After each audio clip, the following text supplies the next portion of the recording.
This woman was bitten by a radioactive cat and became Halle Berry. I mean Catwoman. First of all, there's a woman floating in a pool who says it all started the day she died. She says some other stuff and then ends up by saying that the day she died was the day she started to live. But that comes later. Then we see a view of the city and land on this lady, Patience Phillips, who's rushing to work. A job she says is the practical version of her passion. She says she's supposed to be an artist by now, but she's designing ads for a beauty cream instead. She and her friend Sally are having a little chit chat and we see Sally use an unreleased cream made by the company they work for, Adair. She complains about a headache while she applies it, but nothing too serious. Anyway, we now see a man, George Adair, introducing a new product named Buline in a meeting. He's cut off by his wife, Laurel, who says they have decided that she will step down as the face of Adair after 15 years. He then reveals Drina as the new face, the future of Adair Beauty, but you can already sense some conflict between the couple, and we'll get to that in just a second. Patience is summoned to the office by George, and from outside, she and Sally can hear him yelling at his wife in the office. Patience knocks on the door and she's told to come in. The first thing he tells Patience once she takes a seat is that he's not pleased. He says he's not happy with the last work she did, but he doesn't just stop there. He shades her manicure and her fashion sense. I have to say though, she sort of deserves that wardrobe jab, because what is she wearing? He seems like he wants to fire her, but Laurel intervenes and he tells Patience to fix it by midnight tomorrow. But at home, the party the neighbors are having is not helping her get some rest. She goes out the window to beg them to turn the music down, but nobody is even looking her way. She gives up, but just then, her eye catches a cat. She shuts the window and boom, the cat had disappeared. She thinks nothing of it and heads to bed. The next morning, she's doing some painting when the cat shows up by her window. She opens the window to let the cat in and finds out that the cat has found its way up the building. At this point, a normal human being would say, I tried, shut their window and go back to work. But this lady decides instead to climb out her window, risking her life for this disappearing cat. What? When I said she risked her life, I wasn't joking, because she very nearly had a fatal fall after standing on an air conditioner. A cop notices her and thinks she wants to self-delete. I mean, who wouldn't in today's economy? So he goes to encourage her, not to jump, but to stop, and tells her they'll get through this together, whatever it is. She tries to explain to him that she's only out here for the cat, but you guessed it, the cat has disappeared again. The cop then asks for her apartment number and dashes up to her house. He arrives just in time to snatch her from the air just before falling. I know my physics is not so good, but I'm pretty sure the cop and the lady should have fallen to their death with the way he stretched out to catch her there. But what do I know? Anyway, this cop guy, Lone, pulls Patience into the house, and guess what? That cat she was about to die for is in her apartment. But then she realizes that she's late for work, so she runs out. She drops her wallet on the way though, so Lone picks it up. He sees a potential for a second meeting right there, so he doesn't hurry to give it to her. He holds on to it. Kinda sketchy, but okay. At the office, Laurel is walking into the building, and she sees the photo of Drina on the billboard, and she stops and stares with a menacing look on her face. Her own photos are smaller and to the side now. George shows up and says a few words to her. He tells her not to wait up for him tonight, and he cancels their lunch date for tomorrow. Then Lone shows up at the office to give Patience back her wallet, but of course he doesn't just drop it and leave. He looks through her stuff and starts a conversation. In fact, he reveals that he had googled some art he noticed at her apartment. Anyway, he finally hits the nail on the head and asks her out. Coffee tomorrow, 1 p.m. She says yes. To be fair, she couldn't have said no because Sally would have clapped her. Lone leaves and they do some little gossiping. Sally tells her to shave her legs and wear the leather outfit she got her for her birthday. Patience swears she'll never wear that outfit. Well, we'll see about that, young lady. Anyway, they all head back to work and Patience is there all day. Literally, she has a deadline, remember? She finishes a few minutes to midnight and goes to deliver it herself to Adair, but the door is locked. So she goes round back. She has to meet her deadline. There are people inside actually. In fact, Laurel is in a meeting where a scientist is telling her that the side effects of Buline will be worse than just headaches and nausea in the long run. If people start using it and stop at some point, their faces could look like this. But Laurel is stone cold. She says that will only happen if they stop using it, and we'll make sure they don't because that's where the money comes from. And this is why we need to start eating the rich. But right now, Patience is about to be eaten alive because she walks into the meeting, sees the image on the screen, and hears what the scientist is talking about. But she clatters some glass containers to the floor so they know someone is there. She runs. They quickly alert security and everyone is on her tail now. Two guys catch her hiding in a storage room and try to convince her to come out and talk, but once she shows her face, one of the men shoots, so she takes off again. The men are really just letting the bullets fly now, so she jumps down and walks through a huge pipe where waste flows through in order to escape. So they send a heavy load of waste and she's flushed out with all of the rubbish. Now where's that disappearing cat when you need it? Right there, as a matter of fact. Now remember what I called a pool at the beginning? It was in fact a pool of waste. This was the day she died and started to live, or whatever. Her body is washed up to some place and a bunch of cats gather around it. The Mufasa of this cat kingdom then catwalks up her body and breathes life back into her. Then we see her eyes change from human eyes to cat eyes. This was her catsening, like awakening, but with cats. And from this moment on, she was now Catwoman. You can't make this stuff up. Anyway, when she wakes up, she doesn't see any cat, but she does see birds and spiders. She finds her way out of that place and she realizes she can fly now, or at least jump really high and far. She also has some commendable strength, so she breaks into her own house through the window. She manages to get some sleep and is woken up by a call from Sally, who thinks she's currently on her date with Lone and is asking how her presentation went. Then we quickly cut to Lone, who's at the coffee shop waiting for patients, so he calls her. It goes to voicemail and he says he has to leave and get back to work. She notices the cat now and she says it's time for it to go home. She finds a name, address, and phone number in its collar, so she goes to return it to its owner, Ophelia Powers. Quite the name. Ophelia opens the door and she starts talking to the cat, whose name is Midnight, by the way, like it's a human. And I think that's about right. That's not a cat. That's a grown woman. She asks patients to come in. She does, and is quickly surrounded by so many cats. Man, there are probably 92 lives in this room right now. Ophelia explains that Midnight is an Egyptian Mao, and Maos are said to have special powers. She also says that her cats have taken an unusual shine to Patience. Then, when Patience says she can't remember most of yesterday, she offers to help her, but Patience insists she has to leave. She says she's late for work. Do you really think you still have that job? She hurries to leave the house, and Ophelia just throws catnip at her. Patience catches it and immediately starts rubbing it all over her face until Ophelia retrieves it from her. What am I even watching? Marvel could never top this. She tells Patience she can come back anytime. Patience leaves the house and battles with the idea of going back that moment, but she decides to head to the office instead, where she receives some stern lambasting from George in front of the entire office, but she's not even listening. She's scribbling a monster-looking George on a paper. He sees it, takes the paper, and squeezes it. She says she's sorry, and he replies that sorry is not nearly enough. Then she decides to switch up her apology. She says, "I'm sorry for every second I wasted working for an untalented, unethical egomaniac like you." Sounds like something my video editor would say. Need I say that George fired her on the spot? But then something seems to switch in her head, and she says she didn't mean what she just said. What a way to ruin your badass exit from the company. She should have just kept it 100. Okay, I spoke too soon. She actually didn't ruin her exit. In spite of the cowardly apology, the entire art department is applauding her like she just earned a big promotion. She's now walking with Sally and trying to explain to her what happened back there. She says it felt like she was saying it, but she wasn't saying it. Is this a woman moment? Two dogs start barking at Patience and she hisses at them. Sally asks her what that is and she said it's allergies. Maybe. Seriously, who signed off on this movie? Then Patience sees a beautiful necklace in a jewelry store and is admiring it, when Sally just slumps. She rushes her to the hospital and stays until they wheel her back out. They have a little talk about Lone. Patience says it's not going to work out, but Sally says that's what she always says. She encourages her friend to go meet Lone as she's wheeled away. Now we see Lone giving a talk to little kids at a school. And guess who shows up at the school? Yes, Patience. And no, she didn't use her cat powers to sniff his location out. She called the police station and they told her where to find him. She hands him an apology coffee. They're now in the basketball court and the kids demand a show from both of them. So they throw the ball to her and she shows off some insane skills. Are these cat powers too? Oh wow, I see. Say hello to Steph Kitty, guys. Give it up for LaMeow James. Please forgive me for that joke. Now, Patience and Lone go one-on-one and are really having fun with it. Nah, these two are shooting a music video for a 90s pop song because this surely isn't basketball. We now head back to Adair and we can see Laurel just throwing the pictures of Drina on the table. An employee comes in and tells her that George is busy at the factory, but she doesn't seem very interested. She says her husband hasn't said anything meaningful to her since he said, "I do." Then she walks to the window and she's so right. We see him walking to his limo with Drina. She sees that and crushes the glass in her hand. Now we see Patience on her bed eating cat food when Sally calls her. She's feeling better, if you can call that feeling better. She wants all the tea on loan, and Patience starts giving it to her as she's hopping up and down her house. Patience says something weird has been happening to her, and Sally just tells her to be herself on the next date. Classic advice, but it seems Patience doesn't even know who she is anymore. Later at night, Patience is woken up by the sound of loud music from her neighbor's party, so she goes out the window to tell him to turn the music down. He tells her to get a life. Oh brother, if only you knew that she has 9 now. She looks down, sees a cat, then goes to knock at the neighbor's door. She tries to politely ask him to turn the music down, but he just shuts the door in her face, so she kicks the door down. You can tell she's a little surprised she was able to do that, but she plays it gangster. She gets in and starts destroying the party. She claps the speakers, pushes her neighbor down, and threatens him a little. She goes back into her house and she likes how she's feeling. So what does she do? She goes to uncover that leather outfit that Sally got her for her birthday. Then she cuts her hair, puts on some makeup and the leather outfit, and goes out to jump on a bike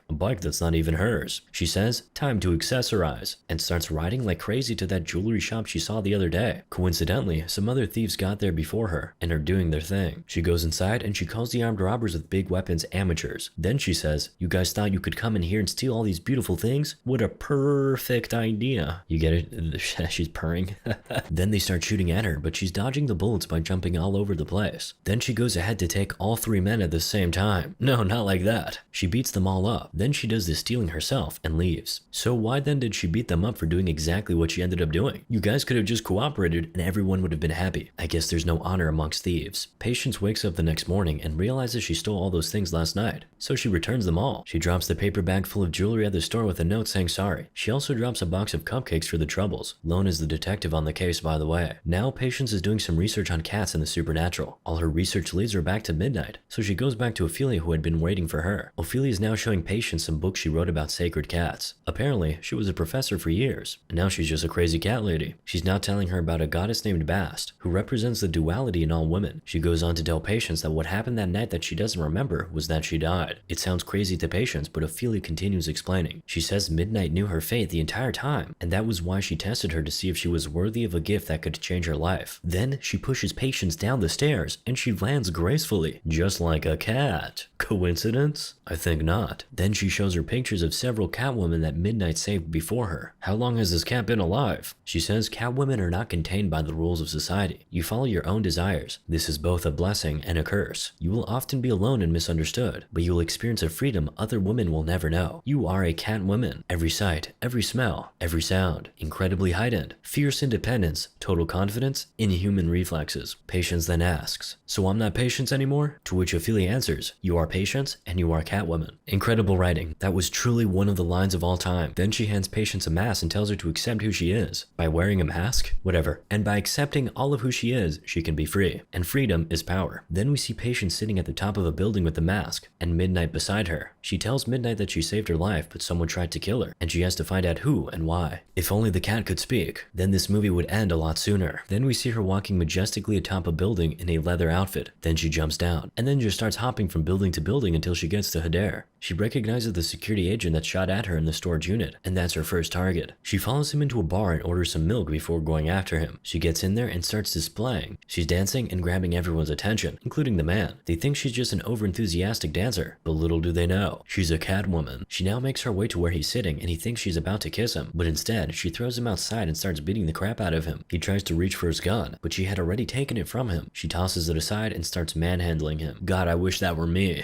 She now pins him on the floor and asks him why he killed the nice girl the other night. Just when he's about to speak, she holds his tongue and says, "Cat got your tongue?" Bazinga! Somebody wrote that line. She releases his tongue, and he says he only did what he was instructed to do, which was to flush the pipes. She asks why they asked him to do that, and he says he doesn't know. She heard something about a Bew line which she wasn't supposed to hear, so they wanted to get rid of her. She has heard what she needs to hear from him, so she just gives him one last kick in the face and leaves him there. Poor guy. Then she heads into the Hader building. The scientist who was with Laurel the other time, Slavicki, is lying clapped on the floor. Then a janitor comes and sees her there just as the alarm goes off. She quickly escapes. Next day, she goes to visit Sally, and her friend absolutely loves the new look. Then just as they're talking, a sketch of her face pops up on the TV as the person who murdered Slavicki. But George then announces that the death won't stop Hader from launching. Just then, Patience puts two and two together and asks Sally how long she has been having these headaches while looking at the container of Bew line she has been using. She says a month. Patience then tells her friend to stop using it because that's what has been making her sick. Now we see Lone looking pensive at work. He now asks a coworker, Bob, who just handed him a file of the Slavicki case, if his wife would crawl out the ledge of a building to rescue a stray cat. He says, maybe, if the cat was carrying a pizza. Okay, that one was good. Just then, he notices the similarities in the handwritings on the paper bag from the jewelry store and the cup of coffee Patience gave him. He takes it to a scientist who points out the similarities, but insists they were written by two very different women. How do you even know it's a woman? To emphasize, he says, if you put these two women in the same room, you're gonna have one hell of a party. Thank you, that's very helpful to the case. Somehow he's right and wrong at the same time. Anyway, Lone now heads out and we see him and Patience on a play date. Then he asks Patience if she thinks there's anyone who might have a grudge against Hader, and she says, lots of people. He fired me. He gives her a look, so she asks if she's a suspect now, and he just says no and walks away. They're now on a roller coaster ride when it just suddenly stops and the couple try and use that opportunity to hang out, but the thing starts jerking back and forth in a scary way. This is probably a sign for me to never get on one of these. Lone now climbs down to try and stop the machine from crashing. A little boy on the roller coaster seems like he's about to fall off. He's calling for his mom. Patience notices him, and just as he was about to fall off the thing, she shows up in time to catch him. She's barely holding on now. Lone manages to get the machine to stop jerking, and the crowd starts cheering Patience. She just saved the little boy's life. Now we see the boy with his mom. Patience says her goodbyes to him and goes to meet Lone. They tell each other they're impressed with each other, and Lone says they should celebrate over dinner tonight. But Patience says no, because she has some business to take care of tonight. What's the business? You guessed it. Something with Hader. She breaks into the building rather stealthily and walks upstairs, but she's startled by Laurel, who comes and hits her from behind with a golf club. She rolls down the stairs, but in a very cat-like manner, I guess. She and Laurel are now face to face, and Laurel says she's the cat that killed Slavicki. But Patience replies, "You don't believe everything you see on TV, do you?" Laurel asks her what she wants, and she says her husband, but he's not home. So she rolls her down the stairs and tells her to tell her husband that she knows all about the Bew line being a disease in a jar. She also says whoever killed Slavicki did it to keep Bew line's secret. She's pretty much suggesting it's George, and Laurel says she won't be surprised because he's capable of anything. So she tells Patience where to find him, and even says she'd like to help. She gives Patience her phone and tells her to reach her with it. Patience immediately heads to the place where George is, and the security personnel of the building immediately asks for the cops to be called when he sees Catwoman hopping all around. Inside, George is with Drina. She says she thinks the show is a waste of their time, and he tells her not to ever think. That's the condition of their relationship. Of course, she feels insulted, so she stands up and leaves. But he's an alpha male, you know. He doesn't beg. Next thing, he hears a female voice from behind him, but he looks and it's not Drina. It's Catwoman. Before he can even say anything, she has already scratched his face. Then she jumps on him and tells him she knows all about the Bew line and how he clapped Patience. By now, cops are already in the building and are knocking at the door to his section, but Catwoman locked it. The cops force the door open and get in, so she jumps down to the stage, but she somehow doesn't disturb the performance. The crowd even thinks she's one of them, and they start cheering. She goes backstage, and guess who comes to arrest her? The love of her life, Detective Lone. But she escapes and appears behind him. She startles him and he nearly falls, but she holds him, practically saving his life. But he's still bent on arresting her. He brings out the cuffs, but she grabs it from him and they start fighting. The fight doesn't even look too serious. It looks more romantic than violent, to be honest. And then the tussle becomes even more sussy. He tries to take off her mask, and she says, "Not on the first date." You know what he replies? "Don't flatter yourself, I'm taken." Isn't that just so sweet? She's probably blushing under that mask right now. Anyway, she kicks him away and jumps down as more cops show up. So she just cuts the lights and escapes easily. She's the only nocturnal being present after all. Now we see George on the phone yelling that this is a disaster and asking who the Catwoman is and how she knows all this. Just then, Laurel comes in and tells him not to be scared. He's infuriated by that statement, but she doesn't care. She goes on to roast him. She tells him to stop popping those blue pills like they're vitamins, stop dating children born the same day the cell phone was invented, and just be a man for once. Then she kicks him in the chest. He's super pissed now, so he strikes her across the face, and his hand nearly breaks. She says, "Bew line works wonders, doesn't it?" Oh, wow. Is that seriously? Okay. Now we see Patience and Sally trying to pick out a dress for Patience for her date. Patience is nervous. Anyway, she's now on her date,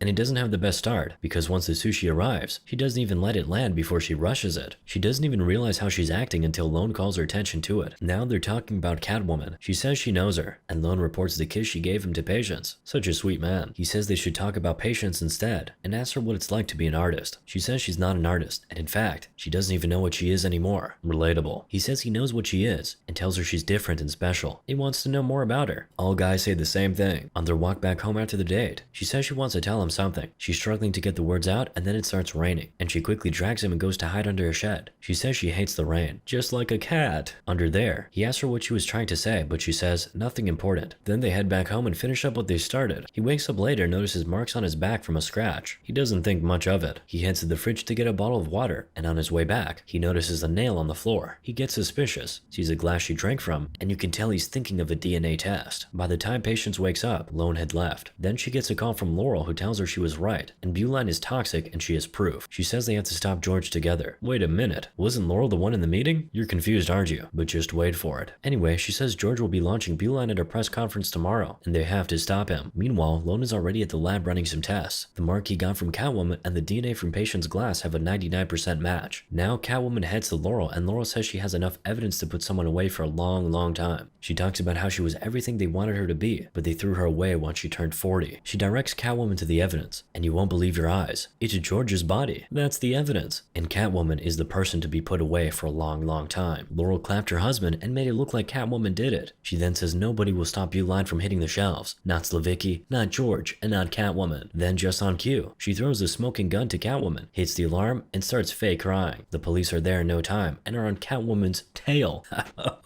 Lone shows up too, still looking confused, but Patience manages to change out of her Catwoman costume and escape. On the road, she sees on a big screen a picture of George with the caption, "Catwoman claps again." Then she sees Lone doing an interview. She heads back home and she sees Lone there. He's holding a revolver, and he says, "Patience, I'm sorry." And then he shoots her. Just kidding, he takes her in. At the station, she's trying to explain that it was actually Laurel who clapped those men. The story isn't making sense, because all the evidence points to her. The same gun killed both men, and she was seen at both crime scenes. She tells him he can believe her, but that's not not really how detectives work, is it? She's now reminding him of the first time he saw her. She says that time, all the evidence pointed to her being a crazy person trying to jump to her death, but it turned out not to be that. She says she really needs him to believe her, and he says how can he when he doesn't know who she is? She's crying now and says she's the same girl he was with last night, so he just stands up to leave. She's taken to her cell and the cops tell her, "You be a nice kitty now," and she hisses at him. Discord moderator moment. Lone is back at the office, trying to figure this entire thing out when Bob shows up and says, "You may have lost your woman, but at least you got your man." Bars. You know I gotta appreciate a good line when I hear one. Anyway, Midnight shows up in Patience's cell, and she snuggles her, while remembering the words Ophelia said to her about freedom being power and all that. Patience then says, "It's not just about me anymore, Midnight," while staring at a Buline billboard. She drops Midnight and then slithers out of the cell and then out of the station through the window. She nearly gets hit by a car, but the driver stops right in time. He comes out to ask if she's okay. And what does he get for being a good person? His car is stolen from him by her. Well, you can argue that it's for the greater good, but still. We now see Laurel in front of the press announcing that the launching of the Buline will go on tomorrow. Lone shows up and asks to talk to her privately. Meanwhile, Catwoman is making her way into the compound. She cripples all the trucks which were supposed to take out the Buline packages. Now Lone is questioning Laurel. He says Catwoman had no motive and the scratch marks were on George but not on Slavicki. He tells Laurel he knows the truth about the Buline and the murders, but he's making her believe they can work something out and he'll make the evidence he has on her disappear. She then asks him what he wants, and he says she has just given him what he wants, which is her admitting she did it. Then boom, she just turns around and shoots him. He goes down, and then she walks and stands over him, but just as she's about to pop him with the lethal shot, Catwoman shows up and wraps her whip around Laurel's hand to stop her from shooting. Instead of just clapping Laurel there and then, she decides to just take Lone and leave. While still in the building, they stop and he apologizes. But this is not the time for that. Two men are looking for them, even Laurel is. Catwoman claps one man, a bleeding Lone claps the other. Now we get a one-on-one between Catwoman and Laurel. Laurel is shooting at Catwoman, but she disappears and shows up behind her. She's now telling Laurel that she's Patience Phillips, the woman she flushed down the pipes. Well, she's giving her a good beating. Laurel is holding her own down for someone who isn't a superhero. Apparently, the Buline is what makes it hard for Catwoman to hurt her. You stop using it and your face disintegrates, but if you keep using it, you get skin like living marble, she says. So basically, she can't feel a thing. Not the punches, not the kicks, not the slaps. Catwoman now throws Laurel into a glass billboard. It shatters and Laurel plays dead. But when Catwoman comes close enough, Laurel picks up a broken glass and stabs her in the leg. Then she picks up a rod and starts beating her up while calling her a scared looking girl who's just playing dress up. She now pushes her to the window and repeatedly pokes her with the rod. "I'd like to poke her with my rod." The glass shatters and it looks like Catwoman is going to fall to her death. So Laurel says, "Game over." But Catwoman holds on and says, "Guess what? It's overtime." These are real lines that were actually said. Then she jumps back in and she has her mojo back. She picks up her whip and starts violating Laurel. She kicks her and Laurel stumbles out the window but manages to hold onto a rod. Catwoman goes and offers her a hand. She tries to take it, but she ends up falling to her death. Poetically, she lands right in the center of the company H. Lone then shows up beside her and she says, "I might not be a hero, but I'm certainly not a killer." Then Lone tells her they'll be able to wrap up the murder cases pretty easily once Laurel's men start talking. Then he tells her that if Patience is back in her cell by morning, it'd be tough to prove that she's Catwoman with all that has happened tonight. She smiles. We get a closer look of Laurel's body, and we quickly cut to the headline of the Standard, which says, "Catwoman topples Hedare Empire." It's Sally who's reading it with her doctor-turned-boyfriend. Patience then sends cards to Ophelia and Lone. Ophelia's card says, "Thank you for everything, especially the cat's superpowers," while Lone's card is not as cheerful. She tells him he's a good man, but he lives in a world which has no place for someone like her. That's just cat speak for, "It's not you, it's me." She says her journey begins now as she sashays on top of a building with Midnight giving her some support on the side. She's on top of the world, and I guess you can say she has made the world her catwalk. Moral of the story? Still better than Morpheus.